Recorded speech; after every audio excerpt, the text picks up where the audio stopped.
Hello everyone. Once again welcome to Pro Trading Solution. In today's class we will learn about option strategies. So here are few points which we will be discussing in today's class. The first point is concept of option strategy. Then we will discuss about game of probability. The option trading is all about the game of probability. Okay, so we will discuss in details in today's class itself. Then further we will go through the steps of option strategy. What would be the steps systematically one by one, वो हम लोग discuss करेंगे यहाँ पे.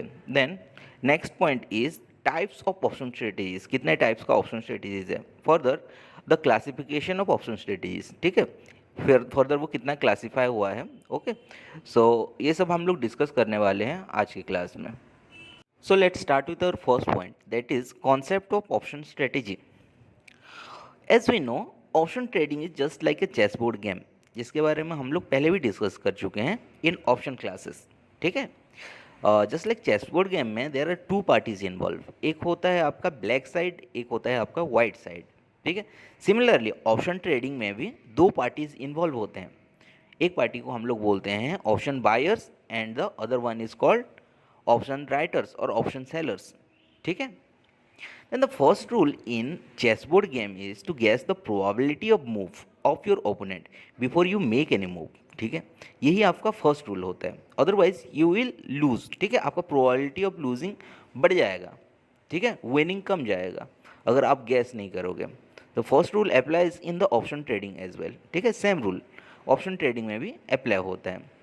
जैसे कि being a buyer और being an option writer, आपको क्या करना है कि unless and until you gas the probability of move of your opponent, आप इसमें प्रॉफिट नहीं बना सकते ऑप्शन ट्रेडिंग में. ठीक है, तो ये जानना बहुत ज़रूरी है. It's very important to know कि आपका ओपोनेंट क्या सोच रहा है.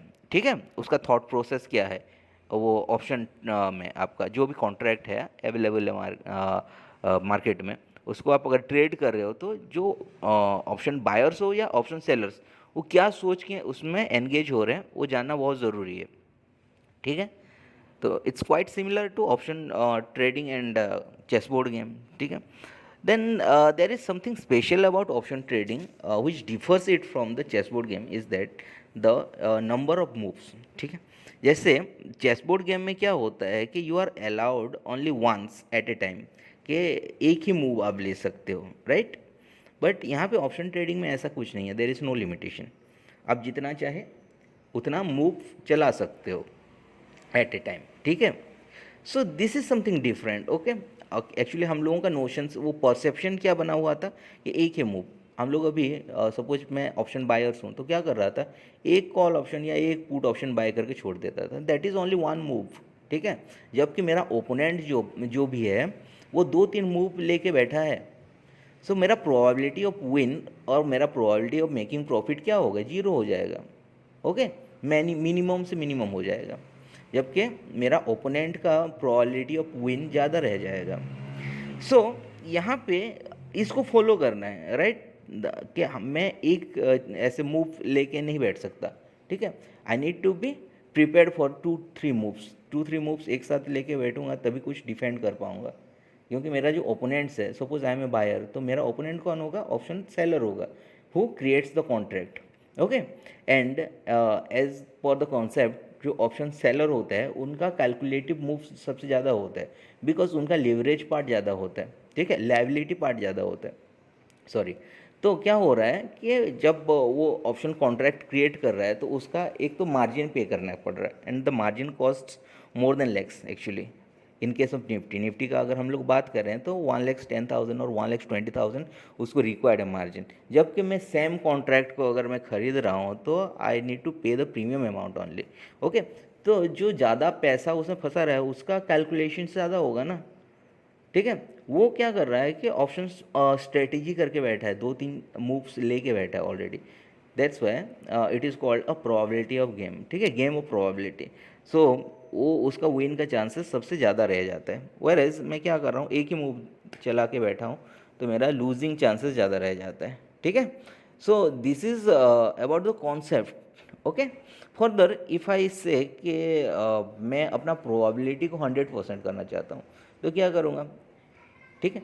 अगर एक चेसबोर्ड गेम है ऑप्शन ट्रेडिंग, तो व्हाट इफ़ के मैं वो गेम को अकेला ही खेलूँ, ठीक है, मैं बायर भी बन जाऊँ और मैं राइटर्स भी बन जाऊँ। ओके, तो दोनों साइड से अगर मैं खेलूँ तो क्या होगा, प्रोबेबिलिटी ऑफ विनिंग 100% होगा, and that is something called option strategy. Chessboard game में कैसे होगा, अगर आप अकेले खेल रहे हो ब्लैक साइड में और वाइट साइड में, ब्लैक का भी आप मूव ले रहे हो, वाइट का भी मूव ले रहे हो, एंड ऑफ द डे क्या होगा, विन तो आप ही करोगे ना, वेदर इट इज़ ब्लैक और वाइट। ठीक है, तो ऑप्शन स्ट्रेटेजी में भी हम लोग वही करते हैं, बीइंग ए बायर, बायर के पॉइंट ऑफ व्यू से भी सोचते हैं एंड सेलर्स के पॉइंट ऑफ व्यू से भी सोचते हैं, एंड दोनों का पोजीशन हम लोग ही ले लेते हैं। So end of the day क्या होगा, हम लोगों का प्रोबेबिलिटी बढ़ जाएगा विनिंग का, that is the option strategy. Then the next point is game of probability. Option trading is nothing but the game of probability. Okay. So option traders generally focus on profit and loss, and these profit and loss actually depend on the performance of the underlying assets. ठीक है, अभी underlying assets there are three probability. Okay, first one is if the underlying assets price goes up. ठीक है, this is one probability. Okay, second probability is if the underlying assets price goes down. Okay, and the third probability is if the underlying asset stays as it is. ठीक है, neither it moves up neither is goes down. ठीक है, मतलब neutral. So these are the three probability or three chances, three options we have. Okay, so being a buyer और writer, हम लोग क्या expect करते हैं कि हम लोगों का एक पर्सपेक्टिव रहता है ना, there should be a perspective, like if I am a buyer, call option buyer, तो मैं क्या चाहूँगा कि मार्केट शुड गो अप और the underline asset price should go up, then only I can make profit. ठीक है, अभी ये ऊपर नहीं गया तो मेरा क्या होगा, नुकसान होगा। मतलब देयर आर टू चांसेस कि आइदर ये न्यूट्रल रह गया तभी नुकसान होगा, या तो फिर ये डाउन चला गया ऑन द कॉन्ट्रेरी तभी नुकसान होगा। Okay, so there are two probabilities जहाँ पे मेरा लॉसेस हो रहा है, whether whereas I have one probability being a buyer where I can make profit. ठीक है, तो प्रोबेबिलिटी कैसे लिखते हैं हम लोग, out of three I have one out of three ऐसे लिखते हैं, वन डिवाइडेड बाई थ्री, मतलब one out of three chances है being a buyer. But writer के पास क्या होता है, दो प्रोबेबिलिटी होता है। ओके, अभी मार्केट क्या हो रहा है, बीइंग ए कॉल राइटर, मार्केट अगर डाउन साइड चला गया, ओके, तब उसका प्रॉफिट हो जाएगा, बिकॉज जो भी प्रीमियम वो रिसीव किया है टोटली वो पॉकेट कर लेगा, मतलब प्रॉफिट बना लेगा। और अगर मार्केट और दैट अंडरलाइन एसेट्स परफॉर्म ही नहीं किया, ठीक है, न्यूट्रल रहा, तब भी उसका प्रॉफिट होगा। मतलब if there are three cards on turn, ठीक है, so being a option buyer आपको क्या मिलता है, सिर्फ ओनली वन चांस मिलता है to guess out of three. ठीक है, मतलब your probability is just one out of three. ठीक है, वेयर एज ऑप्शन राइटर के पास दो प्रोबेबिलिटी होता है, मतलब टू आउट ऑफ थ्री, तो उनका विनिंग का चांसेस ज़्यादा रहता है। Like if we consider the probability is 100%, तो आपका more than 66% probability option writer के पास रहता है, वेयर एज ऑप्शन बायर्स के पास ओनली 33% का प्रोबेबिलिटी रहता है। ठीक है, this is called the game of probability, that's why. ठीक है, एंड हम लोग पहले भी पढ़े हैं कि like option writers are more consistent profit makers in option trading, right? So this is the logic behind it. Okay, so हम लोग कैसे कर सकते हैं अभी option strategy, since we are learning the option strategy, तो अभी हम लोग रिएक्ट कर सकते हैं एज पर दिस प्रोबेबिलिटी, और we can make our position as the probability increases. ठीक है, so here it is mentioned कि option traders always work on two things, that is the probability of profit and probability of loss. So they always intend to maximize the probability of profit and minimize the probability of loss. So basically क्या होगा कि the priorities should be given to the minimize of loss than to maximize the probability of profit. Here it is the rule actually, जहाँ पे जो probability of loss को ज़्यादा priority दिया जाएगा, मतलब उसको मिनिमाइज़ करने में, नॉट टू मैक्सिमाइज। यहाँ पे उल्टा करते हैं लोग, वो लॉस को मैनेज करना भूल जाते हैं। ओके, वो only focus on the profit, तो प्रॉफिट में फोकस करते हैं तो उनका फोकस लॉस के ऊपर से हट जाता है, सो दैट कि उनका लॉस ज़्यादा हो जाता है। ठीक है, तो only focus on loss. Okay, and in what way, in order to minimize it not to maximize. तो लॉस को अगर मिनिमाइज करेंगे तो प्रॉफिट तो अनलिमिटेड दे देगा मार्केट, ठीक है। There is no limitations in the market कि कितना प्रॉफिट हो सकता है, अपर कैप में कुछ लिमिटेशन नहीं है। तो यहाँ पे दैट द रूल अप्लाइज कि priorities are given to maximize the minimize the probability of loss than to maximize the probability of profit, ये रूल होना चाहिए, ठीक है। Option writers are known as the most successful traders than the option buyers because they work on the above strategy. अभी मैंने बताया कि what are the probability, उनका चांसेस क्या रहता है, आउट ऑफ 3 उनका 2 चांसेस रहता है, मतलब 66% उनका प्रोबेबिलिटी ऑफ गेन प्रॉफिट होता है, ठीक है। सो secondly, this is the rule, they focus on the minimizing the probability of loss, that's why they are the most successful traders in option trading, ठीक है, option writers are। Then the last point is option strategy allows the option traders to act as both option buyers as well as option writers at a time। Actually strategy क्या करता है, आपको वही बोलता है कि why don't you act like single or one party, like आप अगर buyers या तो फिर ऑप्शन राइटर्स के हिसाब से क्यों सोचो, आप दोनों के हिसाब से सोच सकते हो, and that's called the strategy itself, ठीक है। Okay, that is all about the game of probability. Then the next point is steps of option strategy. Okay, and the first step is to identify the trend of an underlying assets or the market, ठीक है। So what should you do before building any strategy, और कोई भी strategy का setup करने से पहले आपको दैट अंडरलाइन एसेट्स और पर्टिकुलरली मार्केट का ट्रेंड आइडेंटिफाई करना बहुत ज़रूरी है, इट्स वेरी इंपॉर्टेंट, ठीक है। That is the first step. So identify the market trend with the help of different data available or with the help of technical analysis।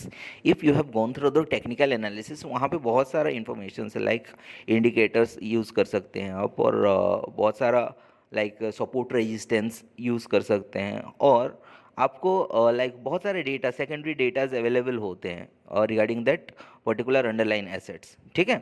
Like volume data होते हैं and open interest data होते हैं। सो उनको combine करके आप trend identify करना होगा आपको, okay. Then set up the option strategy, ठीक है। तो first priority as I mention कि trade identification. Then the second point और the second step is break even points calculations, ठीक है। और ब्रेक इवन पॉइंट क्या होता है कि suppose you made a trade, तो यहाँ पे आपका इनपुट लगा है ना, you have invested some amounts, तो यहाँ पे that is the point, actually break even is the point where you realize no profit and no loss, okay.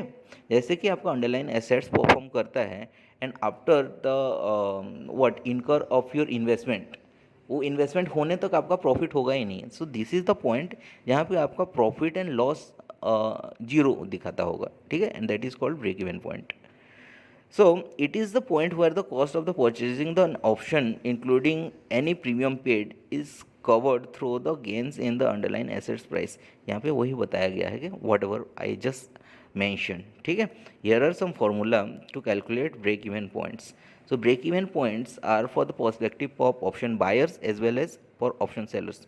तो दोनों का क्या होना चाहिए, there are two natures of option, दो टाइप्स ऑफ ऑप्शन होते हैं, call option, put option. Suppose being an option buyer और ऑप्शन सेलर, अगर आप कॉल ऑप्शन में ट्रेड कर रहे हो तो आपका ब्रेक इवन निकलेगा स्ट्राइक प्राइस प्लस प्रीमियम, ठीक है, because you have paid the cost of that contract is the premium amount only being a buyer, ठीक है। सिमिलरली ऑप्शन सेलर क्या करता है, वो दैट प्रीमियम अमाउंट को रिसीव करता है। तो unless and until that strike price moves exceeding और इंक्लूडिंग दैट प्रीमियम अमाउंट, उसके ऊपर तक ना जाए, तब तक क्या हो रहा है, आपका लॉसेस हो रहा है और प्रॉफिट हो रहा है, ठीक है। जब तक वो अचीव कर लेगा अप टू दैट लेवल, तब आपका क्या हो जाएगा, no profit no loss zone में पहुंच जाओगे। सिमिलरली पुट ऑप्शंस का यहाँ पे फॉर्मूला है कि the break even point is equal to strike price minus premium, okay. For an example, यहाँ पे एक एग्जांपल दिया गया है। Suppose you traded in Nifty, Nifty का आपने कॉल ऑप्शन परचेज किया, 18,000 का कॉल, स्ट्राइक प्राइस का कॉल ऑप्शन परचेज किया, where as the premium cost you 62 rupees, ठीक है। अभी आपका ब्रेक इवन पॉइंट्स क्या निकलेगा, because you purchase a call option, आपका break even point will be the strike price plus the premium, that is 18,000 strike price plus premium that cost you 62 rupees, ठीक है। तो आपका ब्रेक इवन पॉइंट निकलता है आपका 18,062 rupees, okay. Suppose at that point market was trading at 17,992। तो आपको market जब मूव करेगा above more like 60 to 70 points above ना मूव करे तब तक आपको प्रॉफिट रियलाइज नहीं होगा, ठीक है। तो this is how we calculate the break even points.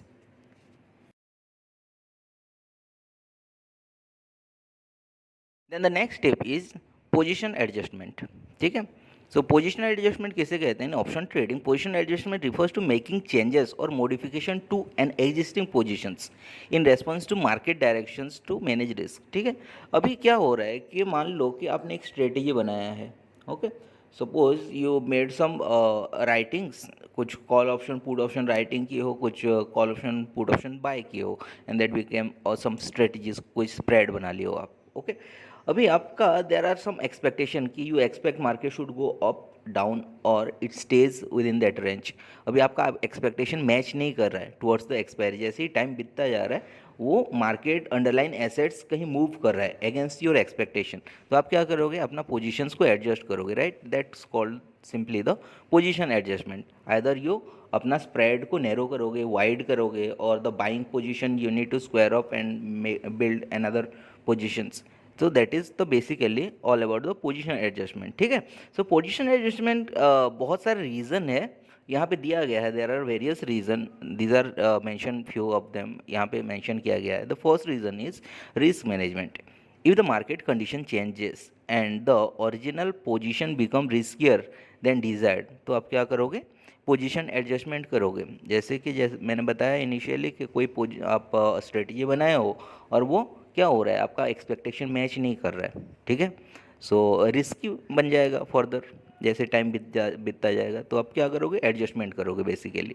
Then अब क्या हो रहा है? Then next point is profit taking, ठीक है। This could be also a reason. जैसे कि आपने एक सेटअप किया, एक स्ट्रेटजी बनाया, एंड आपका जो एक्सपेक्टेड गोल था ना प्रॉफिट, वो आ गया है, तो आप प्रॉफिट बुक कर लोगे, and that is called the adjustment itself, ठीक है। Then next reason could be the changing market expectation. अभी मार्केट में जो एक्सपेक्टेशन था वो एक्सपेक्टेशन चेंज हो रहा है आपका, ठीक है।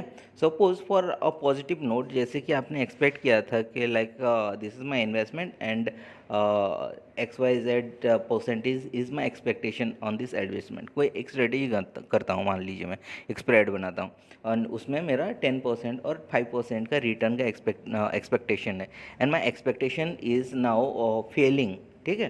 तो मैं क्या करूँगा? मैं एडजस्टमेंट कर लूँगा प्रायर टू माई एक्सपेक्टेशन, और गोल अचीव होने से पहले मैं उसको स्क्वायर ऑफ कर दूंगा, and that it self called the position adjustment, ठीक है। और suppose on A positive note वो एक्सपेक्टेशन अचीव हो रहा है, तो मैं क्या करूँगा? उसको लॉन्गर टाइम के लिए रखूँगा और उसमें कुछ और ऐड करूँगा, सो मेरा टारगेट और थोड़ा बड़ा हो जाएगा। That is basically the position adjustment, ठीक है। Next reason could be the avoiding assignments. Assignments क्या हो रहा है कि फेल्यूरिटी, ओके। कोई स्ट्रेटेजी किए हो एंड वो फेल्यूर हो रहा है, तो उसमें क्या करोगे? आप स्क्वायर ऑफ कर दोगे, and that is called the avoiding assignments. So here it is mention in some cases when an option is close to the expiration and there is a high probability of it being exercised. Adjustment can be made to avoid the potential assignments or to manage the resulting stock positions. क्या करोगे आप? जो आपका expectations है उसको simply, अगर expiry आसपास आ रहा है एंड आपका गोल जो था प्रॉफिट वो आ नहीं रहा है, तो आप उसको स्क्वायर ऑफ कर दोगे, क्लोज कर दोगे सारा position. So this is all about the position adjustment. Then the next step in option strategy is the money management, ठीक है। मनी मैनेजमेंट क्या होता है? जैसे कि यू सेटअप सम स्ट्रेटेजी, वही ऑप्शन का स्प्रेड बनाए हो, कुछ राइट किए हो, कुछ बाय किए हो, कॉल ऑप्शन पुट ऑप्शन, और एक स्ट्रेटेजी बना ली हो, ओके। अभी वो स्ट्रेटेजी वर्क नहीं कर रहा है, जैसे कि you set a strategy in regards of risk and reward, ठीक है। उसको ध्यान में रख के आप एक स्ट्रेटेजी बनाते हो। एक स्ट्रेटेजी के ऊपर कितना आपका प्रॉफिट आ सकता है एंड कितना आप रिस्क बियर कर सकते हो, that is called generally the ratio, risk reward ratio, ठीक है। उस दिमाग में सेट करके एक स्ट्रेटेजी बनाया जाता है। अभी उसको मैनेज कैसे करना है? अगर आपका रिस्क साइड ज़्यादा लग रहा है वेटेज, तो आप क्या करोगे, उसमें मनी मैनेज करोगे। ठीक है, मनी कैसे मैनेज होगा, आइदर आपका शॉर्ट पोजीशंस या तो जो रिस्क वाला पोजीशंस है उसको आप स्क्वायर ऑफ कर लोगे और उसमें और एडेज कर लोगे। ठीक है, ऐड ऑन कर लोगे दूसरा पोजीशंस। ये होता है money management. Okay, so here are few factors जहाँ पे आपका मनी मैनेजमेंट का ऑप्शन स्ट्रेटेजी में मनी मैनेजमेंट का वर्क होता है। जैसे कि रिस्क टॉलरेंस। रिस्क टॉलरेंस ये होता है कि पहले से आप प्रिपेयर्ड हो रहे हो ना कोई भी इन्वेस्टमेंट के ऊपर, जैसे रिस्क क्या है, रिस्क एपेटाइट आपका, रिस्क बियरिंग कैपेसिटी क्या है, उसके लिए प्रिपेयर होना। ठीक है, उसको हम लोग रिस्क टॉलरेंस बोलते हैं। तो उस रिस्क टॉलरेंस के लिए आप मनी को मैनेज कर रहे हो ना, कि इस this is the part of money I am ready to lose on this investment, and that is called the money management. ठीक है, क्योंकि वो अगर आप रेडी हो जाओगे तो you can expect the more, है ना। मतलब आप मेंटली सेटअप हो गए कि हाँ this is the strategy, I am confident about this strategy, और मेरा जाएगा तो इतना ही जाएगा। Okay, that is the money management. then the next point could be the position sizing. Okay, this is very important. Position sizing कैसे होता है कि जैसे कि यू इन्वेस्टेड मोर क्वांटिटी। ठीक है, एक पोर्टफोलियो है आपका, और इन ऑप्शन स्ट्रेटजी भी, स्ट्रेटजी में क्या हो रहा है कि आप 400 या 500 पोजीशन ले लिए हो। ठीक है, अभी वन साइड में आपका प्रॉफिट आ रहा है। जैसे कि if you for an example, if you are a neutral on the market, Nifty में आप न्यूट्रल हो और निफ्टी का कुछ स्ट्रेटजी बिल्डअप कर लिए हो। जैसे आप अपर साइड में कुछ बाउंड्रीज बना लिए हो, कुछ राइट करके एंड कुछ बाय करके, एंड लोअर साइड में भी कुछ राइट एंड बाय करके कुछ बाउंड्रीज बना लिए हो।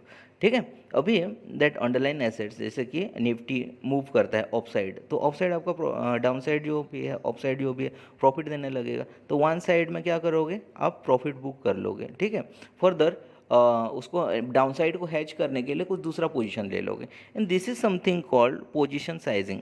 ठीक है, पोजीशन को आप साइज कर रहे हो, राइट। मतलब जहाँ पे प्रॉफिट हो रहा है उसको आप क्या कर रहे हो, रिप कर रहे हो।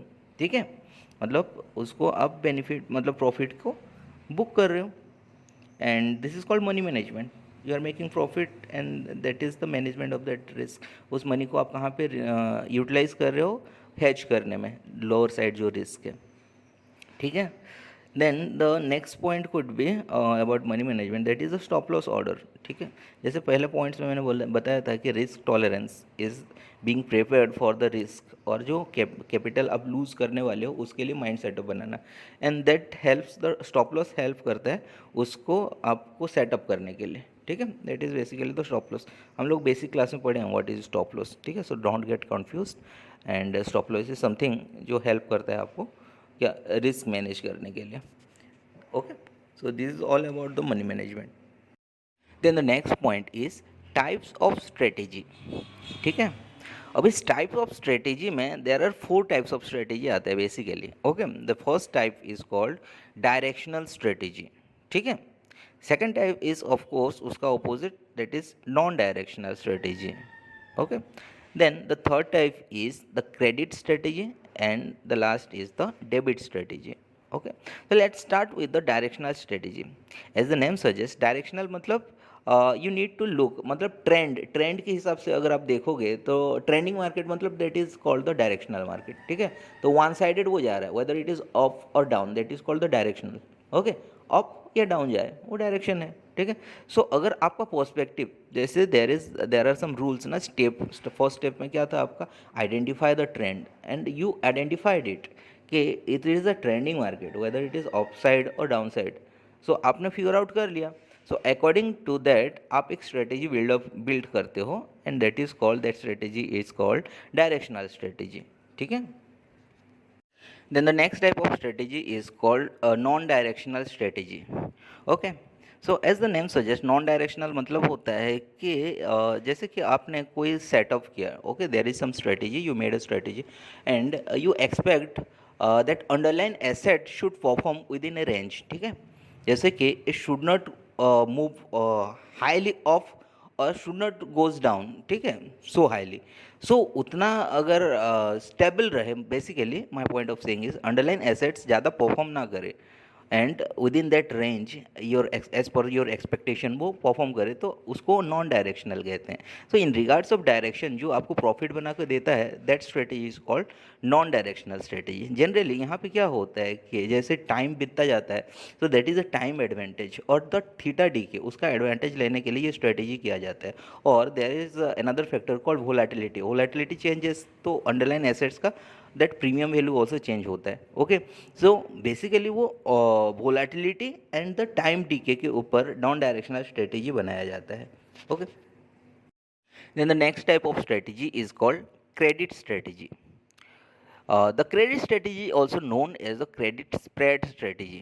Why spread? Because this is made up of simultaneous buying and selling of an option contract. ठीक है, so buying and selling अगर करते हैं तो एक spread बन जाता है. सो एज वी नो कि जैसे कि when we sell an option contract हम लोग ऑप्शन राइटर्स बोला जाता है and option writers generally receive a premium amount. ठीक है, सिमिलरली व्हेन वी बाय और परचेज एन ऑप्शन कॉन्ट्रैक्ट तो क्या करना पड़ता है हम लोगों को अपफ्रंट में प्रीमियम पे करना पड़ता है. ठीक है, तो when your receiving is more then what you paid, जैसे कि आप ऑप्शन राइट करते हो तो जो प्रीमियम रिसीव कर रहे हो that is more than whatever you paid. ठीक है, जैसे ऑप्शन बाय कर रहे हो तो आप पे कर रहे हो. सो यहाँ पे क्या हो रहा है कि when you receive is more than whatever you paid then that is called the credit strategy. Okay, आपको जमा है ना यहाँ पे बैलेंस तो बच जाएगा क्योंकि आपने ज़्यादा रिसीव किया है. That's why this is called the credit strategy. So credit strategies कब किया जाता है कि when you expect that underline asset should perform within range, actually ज़्यादा मूव ना करें. Okay, there must not be very high volatility, जैसे कि इट एग्जिबिट्स अगर लिमिटेड वोलेटिलिटी अगर आपको एग्जिबिट करता है then only you go for this kind of strategy, credit strategy. ठीक है, सो this is all about the credit strategy. Next is the debit strategy. Debit strategy उसको उल्टा है. व्हेन यू आर डायरेक्शनल, जैसे यू एक्सपेक्ट कि this underline assets should exhibit more volatility. Okay, वो highly volatile होके either up या down जाएगा और you are being the directional तो आप डेबिट स्ट्रेटेजी यूज़ करते हो. सो डेबिट स्ट्रेटेजी में क्या होता है, सिमिलरली आप एक स्प्रेड बनाते हो एंड स्प्रेड में एक ऑप्शन कॉन्ट्रैक्ट आप राइट करते हो, एक बाय करते हो and when you check that कि whatever you receive is less than whatever you paid तो उसको डेबिट स्ट्रेटेजी कहते हैं. ठीक है, जैसे कि ऑप्शन बाइंग में आपको पे करना पड़ेगा whereas you write some options तो आप रिसीव कर रहे हो प्रीमियम, तो यहाँ पे premium receiving is less, that amount is less than whatever you paid is called the debit strategy. Okay, and one more thing कि debit strategy कब यूज़ होता है, अगेन जब when you are directional about the underline assets तब आपका debit strategy use हो जाता है. Then the next point is classification of option strategy. Okay, so basically as per the expectation of the performance of underlying assets option strategy can be classified as three types. जैसे कि हो गया bullish option strategy, then the second one is the bearish option strategy and the last is the neutral option strategy. ठीक है, जैसे कि हम लोगों का एक्सपेक्टेशन रहता है कि underline asset should perform in a bullish way.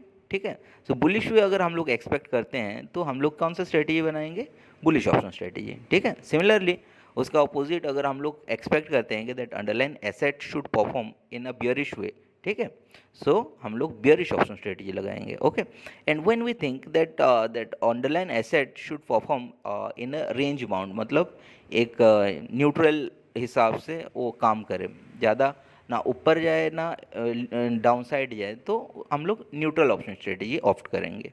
Okay, तो basically these are the three types of strategy as per the classification, bullish, bearish and neutral. Further अगर हम लोग थियोरेटिकली देखें तो बुलिश का देयर आर 15 स्ट्रेटजीज हैं. Okay, bullish में खाली जैसे कि हम लोग एक्सपेक्ट कर रहे हैं कि that underline asset should move up, तो हम लोग 15 टाइप्स का स्ट्रेटजी बना सकते हैं उसमें. ठीक है, देन फर्दर बियरिश में हम लोगों का there are 8 types of strategy. Okay, and if you move towards the neutral strategies तो न्यूट्रल में हम लोगों का टोटल 27 स्ट्रेटजीज है.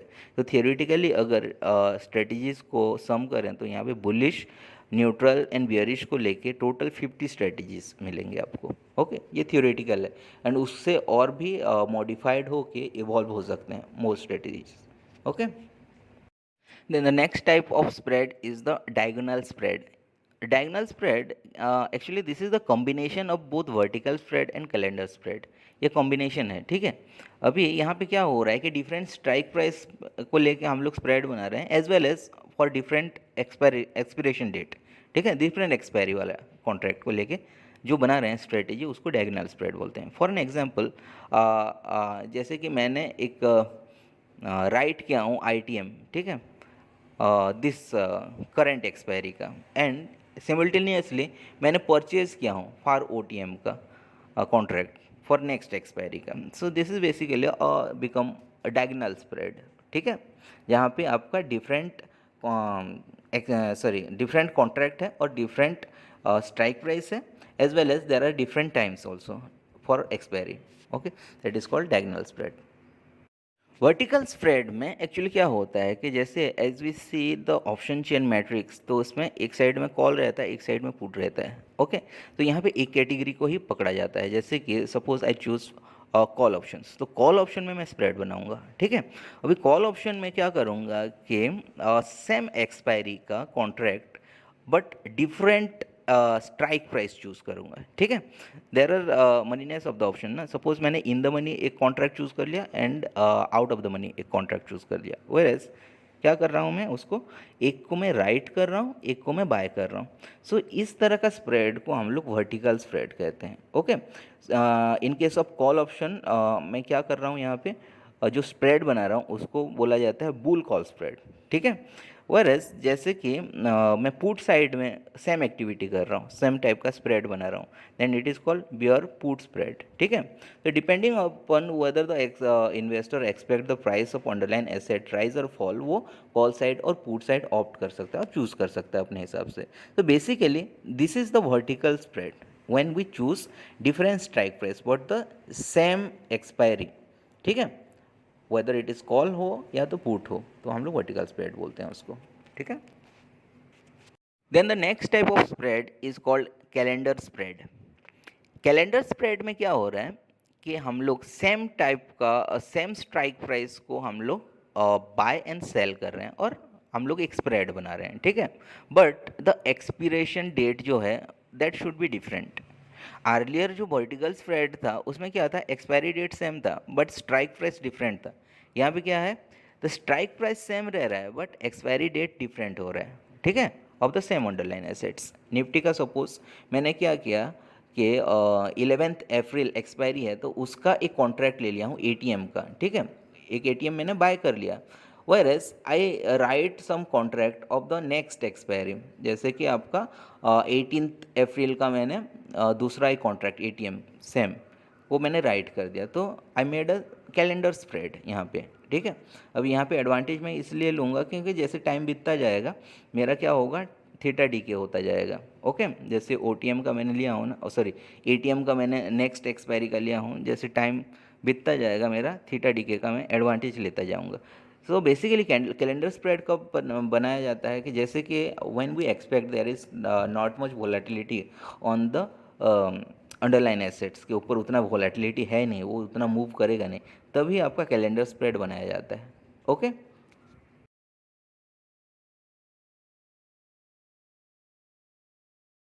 then the next type of spread is the diagonal spread.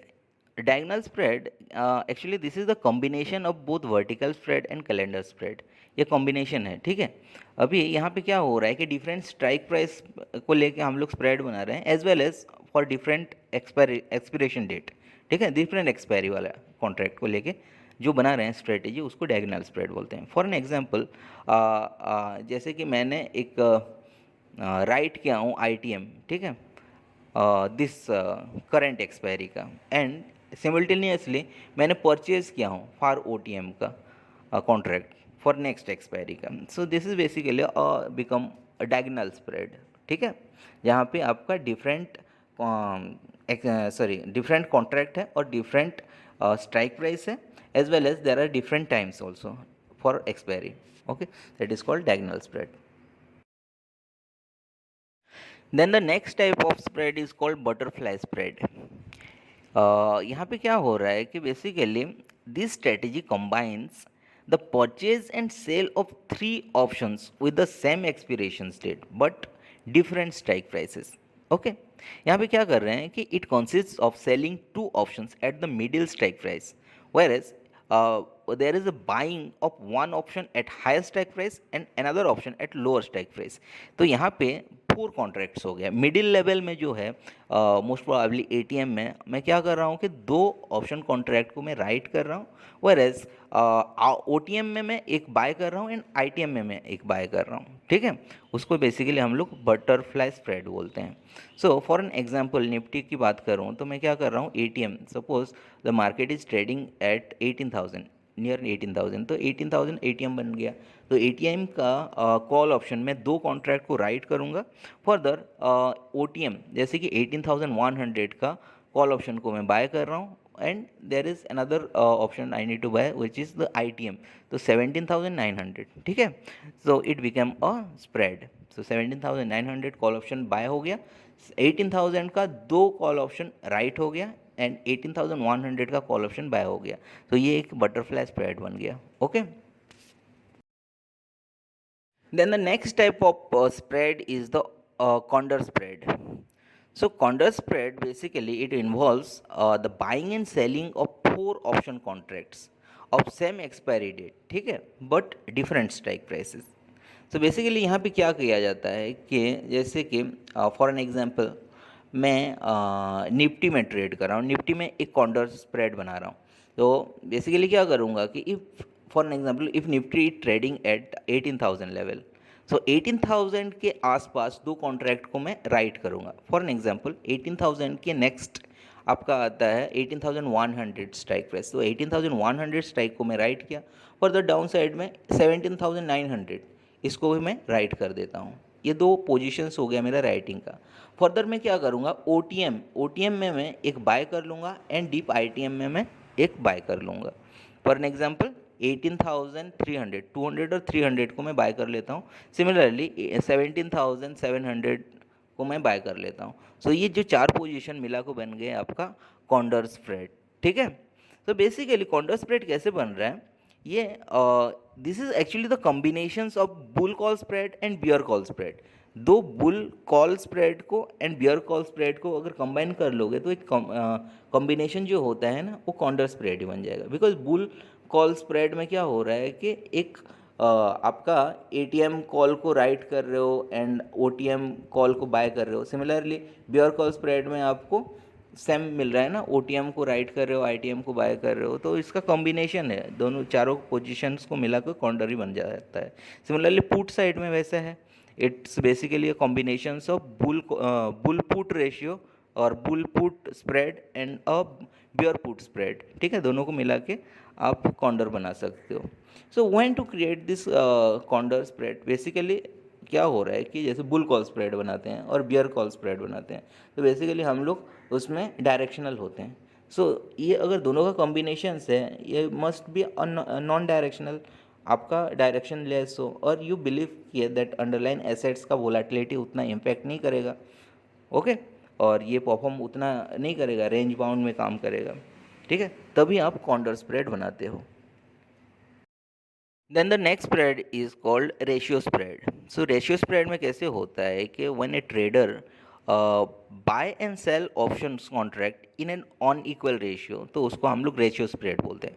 For an example they may buy one call options and sell two call options with a different strike price, तो उसको हम लोग ratio spread बोलेंगे. ठीक है, तो ratio spreads are generally used when the investor expects the moderate price movement in the underline assets. ज़्यादा movement वो एक्सपेक्ट नहीं करता बट मॉडरेट मूवमेंट एक्सपेक्ट करता है in a direction, particular directions, तो आपका वो रेशियो स्प्रेड यूज़ करता है. ठीक है, so these are few fundamentals, rules and regulations about option strategy. You need to follow these rules, regulations, tips, etc.